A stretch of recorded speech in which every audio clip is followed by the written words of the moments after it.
Hello friends, हमारे YouTube channel university academy में आपका बहुत बहुत स्वागत है। सॉफ्टवेयर इंजीनियरिंग सब्जेक्ट की लेक्चर सीरीज में आज का टॉपिक है ISO 9000 सीरीज।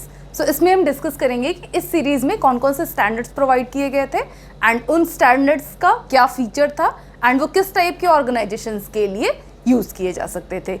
सो जो सबसे पहला इसका स्टैंडर्ड प्रोवाइड किया गया था वो था आपका ISO 9000। इस नेम से ये स्टैंडर्ड प्रोवाइड किया गया था and originally it was developed in 1987। यानी कि ये जो भी स्टैंडर्ड थे ISO 9000, 9001 या आपका ये 9002 एंड 9003, ये सारे के सारे आपके इन 1987 में डेवलप किए गए थे।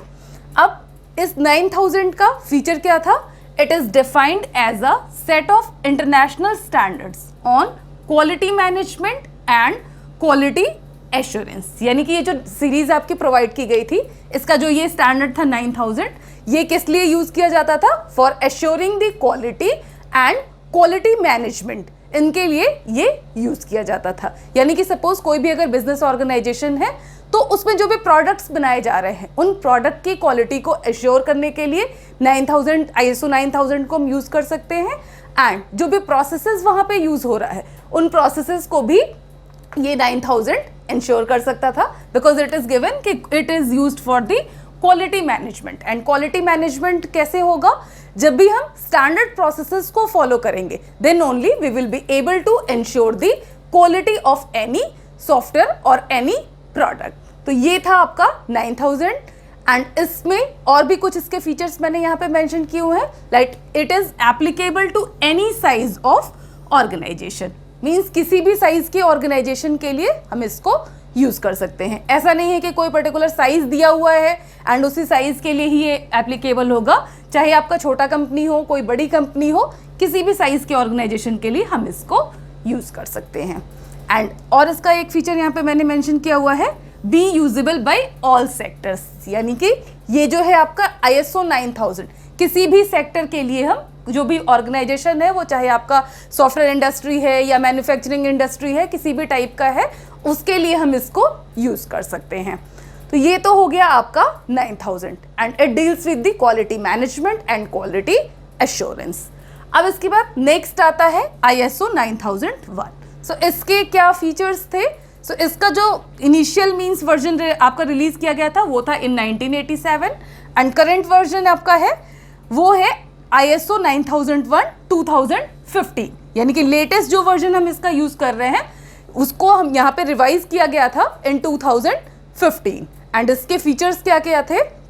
The standard is provided to the organisation which are involved in creating new products. यानी कि ऐसी कंपनीज जो कि नए प्रोडक्ट्स बना रही हैं, जैसे कोई नया सॉफ्टवेयर बनाया जा रहा है, सो इस टाइप का कोई भी है, मान लीजिए कंपनी जो कि न्यू प्रोडक्ट्स को क्रिएट कर रही है, मीन्स उसका डिजाइनिंग भी खुद ही कर रही है, सारे स्टेप्स को फॉलो करके उस प्रोडक्ट को भी खुद ही बना रही है। सो उस टाइप के बिजनेस प्रोसेसेस या उस टाइप की कंपनीज के लिए ये स्टैंडर्ड ISO 9001 प्रोवाइड किया जा सकता है। अब ये तो हो गया कि ठीक है, ये सारी चीज़ें, ये टास्क वो कंपनी परफॉर्म कर रही है। एंड ये 9001 ये क्या काम करेगा, इसका क्या रोल होगा, क्या क्या चीज़ें इंश्योर करेगा? It will focus on the quality assurance.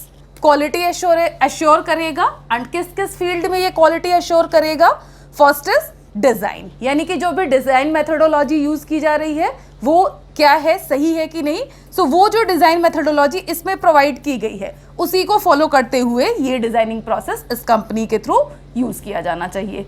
And इसके अलावा डेवलपमेंट एंड प्रोडक्शंस, यानी कि आफ्टर देयर डिज़ाइनिंग जो भी प्रोसेसेस होंगे, जो भी डेवलपमेंट प्रोसेस वो कंपनी यूज़ करेगा वो किसके थ्रू अप्रूव होना चाहिए? By ISO 9001। यानी कि इसमें जो भी ये प्रोसेसेस डिफाइन किए गए हैं उसी को ये कंपनी फॉलो करेगी। एंड प्रोडक्शन, यानी कि जो भी प्रोडक्शन वहाँ पे किया जा रहा है, इन सब के लिए जो मैन्युफैक्चरिंग प्रोसेस होगा, जो डेवलपमेंट प्रोसेस होगा, it will be defined by the ISO 9001 and this standard is best suited for the software development organisation. यानी कि ऐसा कोई भी ऑर्गेनाइजेशन है जो कि सॉफ्टवेयर का डेवलपमेंट कर रहा है, सो उसके लिए ये स्टैंडर्ड यूज किया जाएगा। मीन्स कि ज़्यादा से ज़्यादा ये उसी कंपनीज में ये यूज किया जाता है। तो ये तो हो गया आपका 9001। अब अगर हम बात करते हैं 9002 की, सो 9002 क्या करता है? This standard is applicable to those companies which do not design products but involve in manufacturing. इसका मतलब ये है कि कुछ ऐसी भी कंपनीज होती हैं जो मैन्युफैक्चरिंग तो करती हैं, मीन्स प्रोडक्ट तो बनाती हैं, बट उसका जो डिज़ाइन है वो खुद से नहीं बनाती, यानी कि डिज़ाइन वो किसी और कंपनी से ले लेती हैं and based on those designs वो उस प्रोडक्ट को रेडी करती हैं एंड उसको मार्केट में लॉन्च करती हैं। सो 9002 इसी टाइप के ऑर्गेनाइजेशन के लिए है जहाँ पे डिज़ाइनिंग तो नहीं की जाती है बट मैन्युफैक्चरिंग की जाती है, यानी कि डिज़ाइन कहीं और से लेके एंड उसी डिज़ाइन के बेसिस पे अब हम यहाँ पे प्रोडक्ट्स का मैन्युफैक्चरिंग करेंगे। सो इसका एग्जाम्पल होगा लाइक आपका मान लीजिए कोई कार मैन्युफैक्चरिंग कंपनी है, सो वो जो भी कार के पार्ट्स बनाती है, सो उसका डिज़ाइन वो किसी दूसरी कंपनी से ले लेती है एंड उसका सिर्फ पार्ट्स को मैन्युफैक्चर करती है। डिज़ाइन कहीं और से अप्रूव होके आता है and based on those design सिर्फ और सिर्फ मैन्युफैक्चरिंग प्रोसेस को यूज़ किया जाता है। सो यहाँ पे एग्जाम्पल भी मैंने मेंशन किया है कि ये आपका steel and car manufacturing companies के लिए ये स्टैंडर्ड को हम फॉलो कर सकते हैं। अब इसके बाद जो नेक्स्ट है आपका ISO 9003। सो 9003 इसका जो लेटेस्ट वर्जन अवेलेबल है दैट इज ISO 9003 1994, यानी कि आफ्टर 1987 इन 1994 इसका न्यू वर्जन रिलीज किया गया था जिसमें कुछ इंप्रूवमेंट्स प्रोवाइड किए गए थे। सो इसमें जो करंट आपका है लेटेस्ट वर्जन वो क्या क्या फीचर्स प्रोवाइड करता है? Like it is applicable to the organisations that are only involved in the installation and testing of the products. Means कि ऐसी कंपनीज जो ना तो डिज़ाइन करती है ना तो मैन्युफैक्चरिंग करती है, सिर्फ और सिर्फ वो क्या करेगी, बनी हुई चीज़ें उसके पास आएंगी एंड उसके इंस्टॉलेशन के लिए रिस्पॉन्सिबल होगा एंड उन प्रोडक्ट्स की टेस्टिंग के लिए रिस्पॉन्सिबल होगा कि whether these products are working properly और नॉट। सो इस टाइप का जो भी कंपनी है उसके लिए हम ये ISO 9003 इसको फॉलो कर सकते हैं एंड उन कंपनीज को ये स्टैंडर्ड ISO 9003 प्रोवाइड किया जाता है।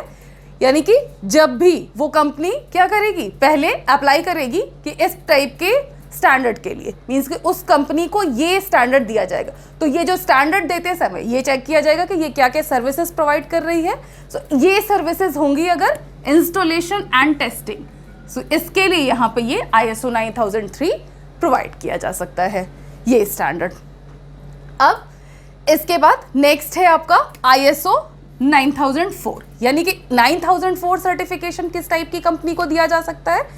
इसका जो लेटेस्ट वर्जन है वो अवेलेबल है आपका 9004 2018, यानी कि ये जो अभी हम यूज़ कर रहे हैं 9004 वो आपका 2018 उसका में न्यू वर्जन उसका लेटेस्ट वर्जन लॉन्च किया गया था। एंड इसके फीचर्स क्या क्या थे? This standard gives the guidelines for enhancing an organization's ability to achieve sustainable success। मतलब कि अब कुछ जो भी कंपनीज है ये स्टैंडर्ड के लिए जब अप्लाई करेगी इस स्टैंडर्ड ISO 9004 के लिए, तो अगर मान लीजिए किसी कंपनी को 9004 सर्टिफिकेशन दिया जाता है, उसका मतलब सिंपली ये है कि वो कंपनी किस चीज़ों के लिए रिस्पॉन्सिबल होगी? For sustained success, for achieving the sustained success. इसका मतलब ये है कि जो इम्प्रूवमेंट्स रिक्वायर्ड हैं, यानी कि जो प्रोडक्ट बनना था वो तो बन गया है, अब उसके बाद मान लीजिए क्या क्या उसमें इम्प्रूवमेंट्स रिक्वायर्ड है टाइम टू टाइम, तो ये कैसे पता चलेगा? कस्टमर फीडबैक से पता चल सकता है या खुद से भी डेवलपर टाइम टू टाइम उसमें चेक कर सकता है कि मार्केट में और क्या क्या नई टेक्नोलॉजीज आ रही हैं एंड बेस्ड ऑन दैट वो कुछ एनालिसिस के बेसिस पे एक रिपोर्ट रेडी कर सकता है जिससे डेवलपर्स को ये पता चल सकता है कि इसमें क्या क्या इस प्रोडक्ट में इम्प्रूवमेंट किए जा सकते हैं। सो इस तरीके से जो भी है कंपनी वो अगर इस टाइप का कोई रिस्पॉन्सिबिलिटी लेती है कि जो प्रोडक्ट उसने बनाए हैं, जो सर्विसेज उसने बनाई है, उसमें टाइम टू टाइम वो इम्प्रूवमेंट करती रहेगी, तो उस टाइप की कंपनी को देन ये सर्टिफिकेशन 9004 प्रोवाइड किया जा सकता है एंड इस टाइप के सर्टिफिकेशन के लिए वो कंपनी रिक्वेस्ट कर सकती है। अब इसके अलावा एक और पॉइंट यहाँ पे मेंशन किया है मैंने, it provides a self assessment tool. Self assessment tool का यहाँ पे रोल क्या होगा कि जो मैंने भी आपको बताया कि जैसे कंपनी क्या करेगा, मार्केट सर्वे करके वो पता करेगा कि लेटेस्ट क्या चीज़ें अभी अवेलेबल है मार्केट में, सो इसी तरीके से इसी सेल्फ असेसमेंट टूल की हेल्प से वो अपना self assessment time to time company करती रहेगी, जिससे उसको पता चलता रहेगा कि वो अभी किस पोजीशन पे है। यानी कि मान लीजिए दूसरी अदर जो उसकी कॉम्पिटिटिंग कंपनीज हैं जो उसके कंपटीशन में अवेलेबल हैं, सो उससे कहीं ऐसा तो नहीं कि ये लैग कर रही है ये कंपनी। तो इसी टूल की हेल्प से वो खुद को एस्टिमेट करके एंड जो भी ड्रॉबैक्स है, जो भी लिमिटेशंस है उस कंपनी की, उसको इम्प्रूव करके खुद को यहाँ पे कंपटीशन में लाके खड़ा कर सकती है। तो इस तरीके से ये जो था, ये डिफरेंट स्टैंडर्ड डिफरेंट टाइप के ऑर्गेनाइजेशंस के लिए प्रोवाइड किए जा सकते हैं। हर एक कंपनी इसमें से किसी भी टाइप के स्टैंडर्ड के लिए रिक्वेस्ट कर सकती है, डिपेंड्स ऑन कि कंपनी क्या सर्विसेज प्रोवाइड कर रही है। अगर कंपनी को लगता है कि वो एलिजिबल है 9002 के लिए, तो वो इसके लिए रिक्वेस्ट कर सकती है। अगर कंपनी को लगता है कि 9004 के लिए एलिजिबल है, तो वो इसके लिए रिक्वेस्ट कर सकती है। तो जो भी सर्विसेज है उसी पे बेसिस ये आपका सर्टिफिकेशन ISO के थ्रू इस कंपनी को प्रोवाइड कर दिया जाएगा। So this is all about the ISO 9000 series. अगर आपको ये लेक्चर अच्छा लगा हो तो आप इसको लाइक कर सकते हैं एंड अपने फ्रेंड्स के साथ शेयर कर सकते हैं। और अगर अभी तक आपने हमारा चैनल सब्सक्राइब नहीं किया है तो आप इसको सब्सक्राइब भी कर सकते हैं। एंड यहाँ पे वीडियो के डिस्क्रिप्शन में नोट्स का भी लिंक प्रोवाइड किया गया है, वहाँ से आप नोट्स भी डाउनलोड कर सकते हैं। Thank you so much.